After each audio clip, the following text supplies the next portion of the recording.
Okay, I'm doing this video because I own a lot of Ryobi products, and there was someone that asked on Facebook about charging, see if they can charge their battery via solar. I don't know if they'll be able to pull it off, but I would have a theory that you can do it.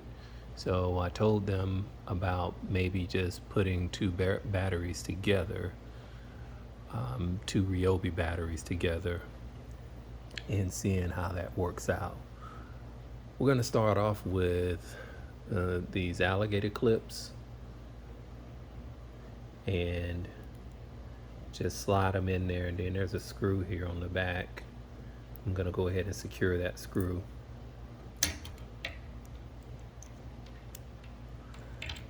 And with this one, it's already done.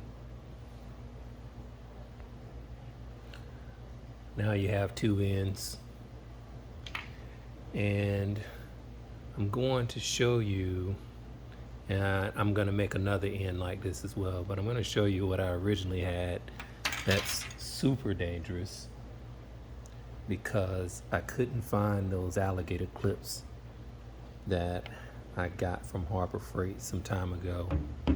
So I just basically jammed two metal pieces in there. I don't recommend trying that, but I don't recommend doing what I'm about to do either. And to make matters worse, I also put two of these in there, bent them up and jammed them in there. And what they're doing is that they're touching the blade inside the, well, I wouldn't say inside, but outside the battery. So I'm going to take those out for right now. And hopefully I can get you a view of those blades. So there's a positive and negative blade. So on that side and on that side. I forget what the two middle ones are for, but I'm not using those for right now. Now I'll go ahead and take this other one out too.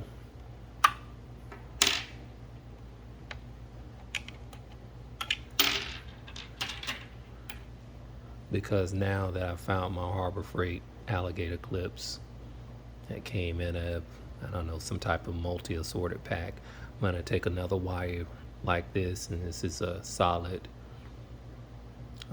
wire here. Hopefully we can get that in focus for you.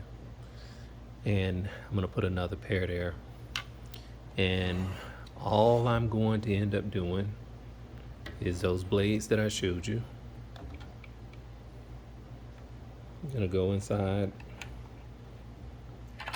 and clamp it in just like that. Gotta jam it in a little bit more. And that's the way I'm going to connect the two batteries. And the whole purpose is to see, will one battery send energy to the other? And if I can, I'm going to use my multimeter to look at the voltage, and if I can look at the amps, I'm going to do that too. So some time ago, I got this spool of 50 feet of 12 gauge wire for just project stuff like this, and I'm gonna cut a piece here that'll be that same piece or that same length, and we're gonna go from there. I have some spring-loaded cutters and wire strippers, but these will do here. I'll put it on the 12 gauge setting, and I'm just going to snip these off. I said snip earlier, but I meant strip them off. So, and this is longer than you would do for the regular things that you might do, but I just want to push it all the way up in this alligator clip. Now this Harbor Freight or Amazon pack also comes with the insulated sleeve as well. And some come without it, like this one.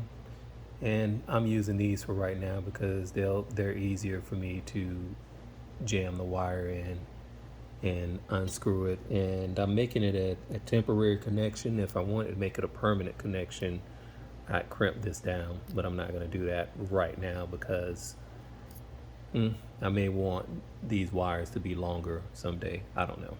Or I may just want to use stranded wire so that it has a little bit more durability. So you will need one of these micro tool sets from, and since this is Pittsburgh, I know that this is from Harbor Freight. Really, really handy when dealing with small things like this. And I'll be using that to take this screw out. It's a small Phillips head. And it seems like it's a size 0 Phillips head. Now the second one is on with a relatively strong connection. I wouldn't make a swing set into it, but we'll see what happens. So in order to do this thing via parallel, where my hope is that we're going to pass amps over from one device to the other one, I'm going to go ahead and hook it from the positive to the positive and the negative to the negative. But before we do that, let's go ahead and look at the voltage on each battery. And the reason we're going to look at the voltage on each battery is because I want one battery quite not full. And if we take a look at that, this battery, for instance, as you can see, this one has 3 lights on it.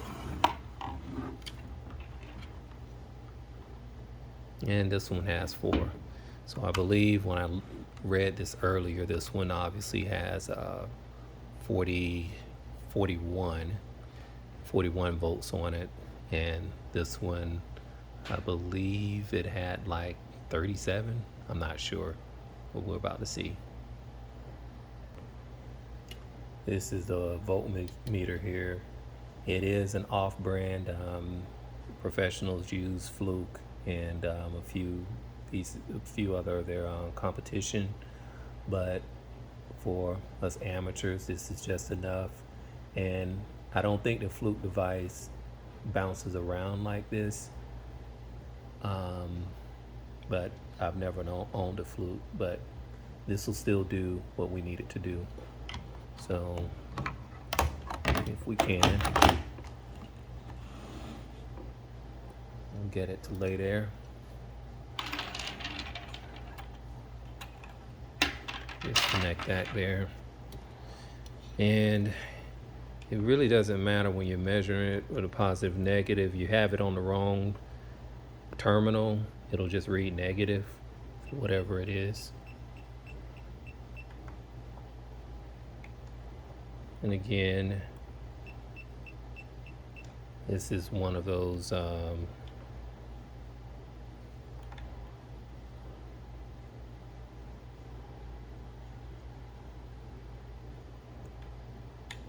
horrible ones. I'm gonna get a better horrible one. Just hold on. So remember when I told you that it really won't matter on the positive and negative side, because if you have them backwards, it'll show negative. So we look at 37.2 volts there. I'm going to switch these electrodes around. This lets me know that the negative is actually over here. And now you should get a positive 37.2. So we know that this one here is the battery that needs more charge. And we obviously know that by when we did this earlier as well. And looked at that it only has 3 lights out of the 4. And just so we can see what this other one does,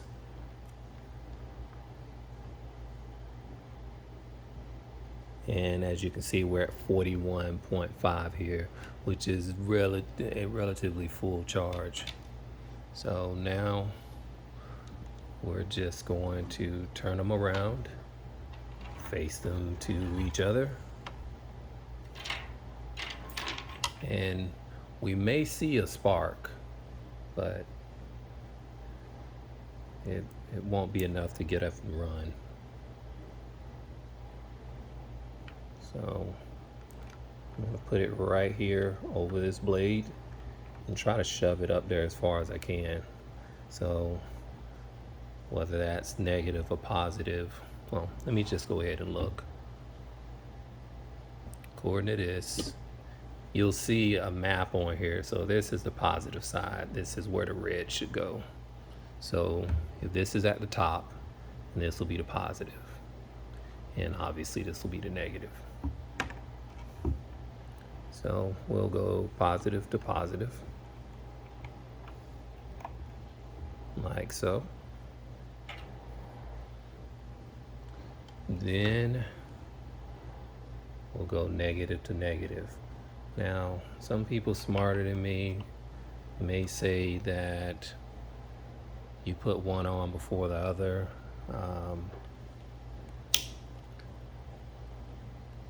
Over my years, nothing's ever happened, so I'm not going to be hyper concerned about that. Now, what I do have a little bit of concern about is making sure that I'm isolated, that these two don't touch.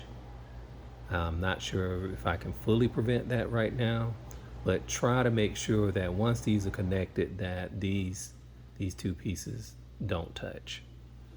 Now, I could do a little safety thing here by putting an insulator in between, which I may end up doing.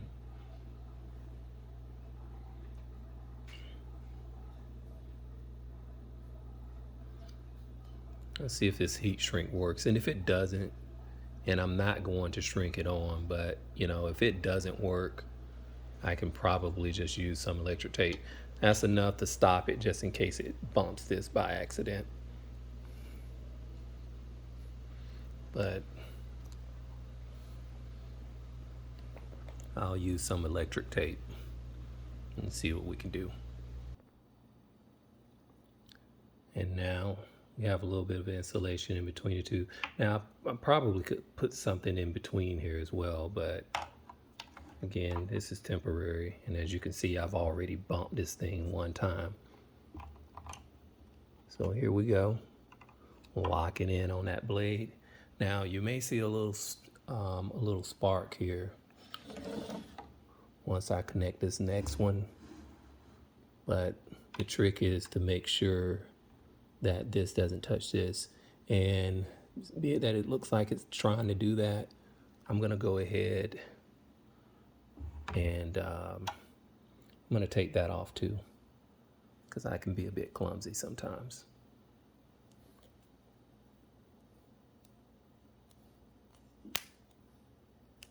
I'll do this one on camera. Again, doesn't have to be perfect, just cover it up. So here we go.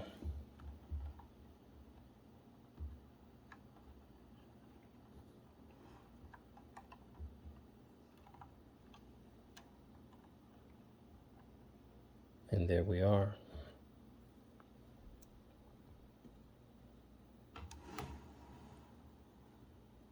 Now, I don't know if any current is moving or not, but I think we said the positive, if it's facing towards us, I think the positive is right here. So let's use our amp meter on here to see if we're getting anything. I don't think I can get this for DC, but we're about to find out.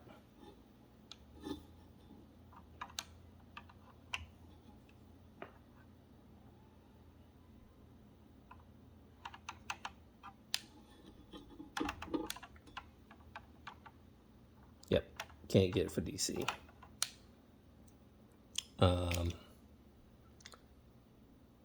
That's always been peculiar to me on why you can't get it for direct current, but you can't. If it was alternating current, we could. Now, we did get our readings earlier of 37.2. So we'll try to test the voltage and see what's going on between these two. And the other thing we can do to see if it's communicating is probably go positive, negative on both of them and see what happens. Alrighty. Make sure we're on DC.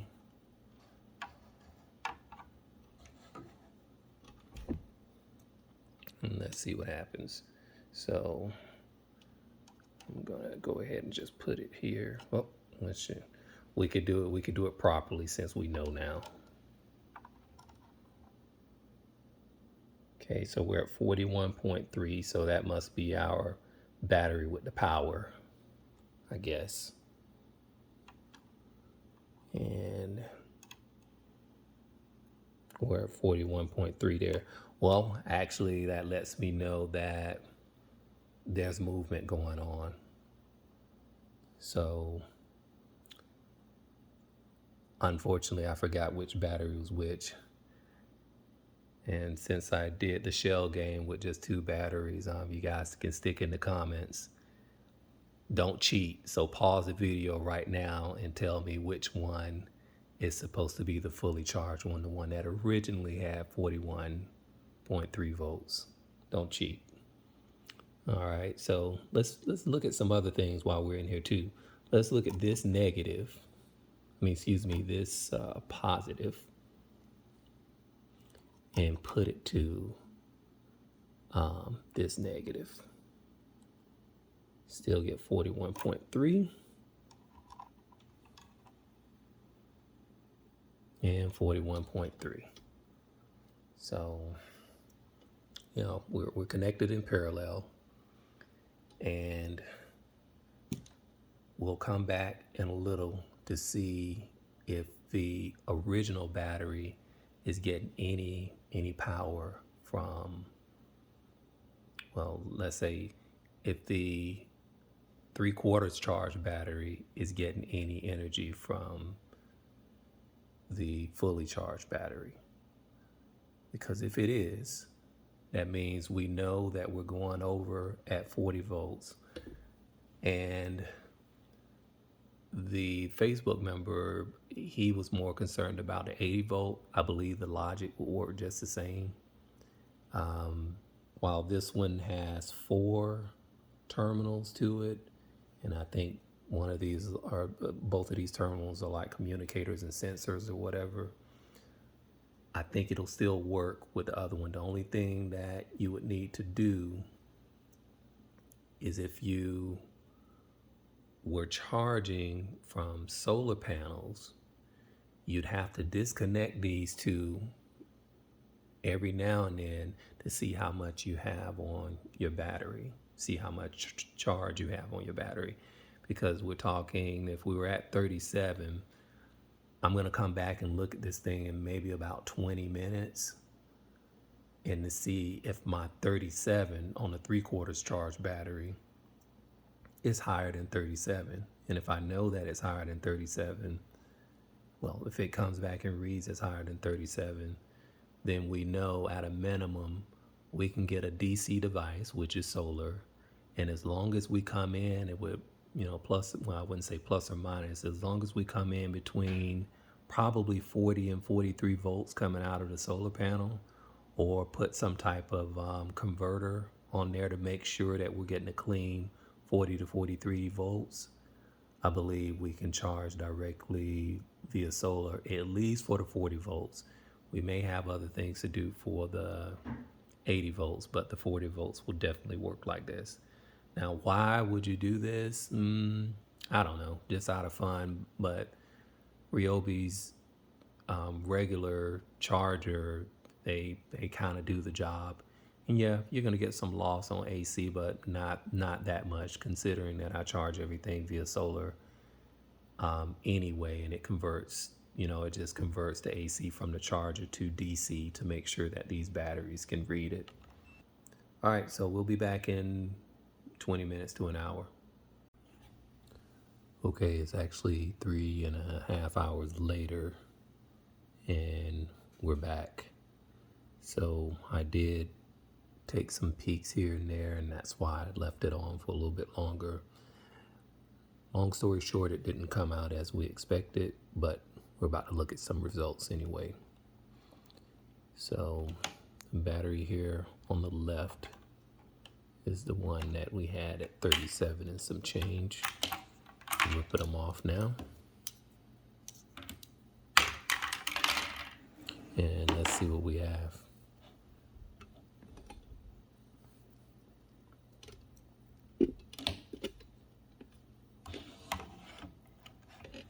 So get our voltmeter here in the screen.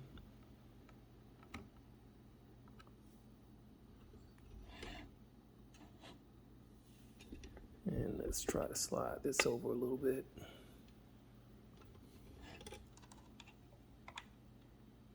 Yeah, I think we said red was on the right.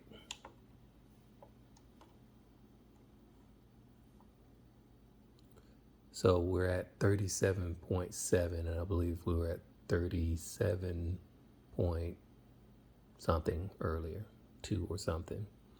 And let's see, that's our 3/4.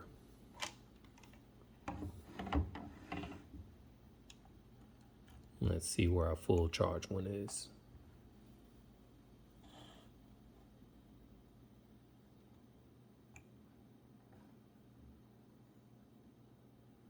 Our full charge is still at 41.2. So we have the same things here.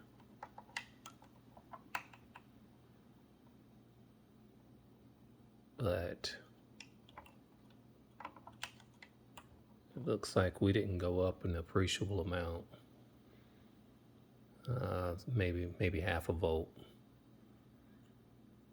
So what that tells me is when I see the battery action in my shed where I run solar in there, you have 2 batteries to start off with. And this is just a theory. Again, somebody can just put something in the comments if I'm all wet on this one. So when it's in the shed and my 5 kilowatt hour solar batteries are charging, what we actually have is I see them basically balance themselves out, and this is without any type of communications. So what I think that happens is when that solar comes in, that solar introduces some level of pressure, because now when the solar comes in, it's pushing about 54 volts and whatever amps are coming with it, which can be anywhere between 4 and 15 amps, I believe. And that pressure and that product being the amps or current, has to go somewhere. And as long as there are places to go, the path of least resistance is where that current is going to go.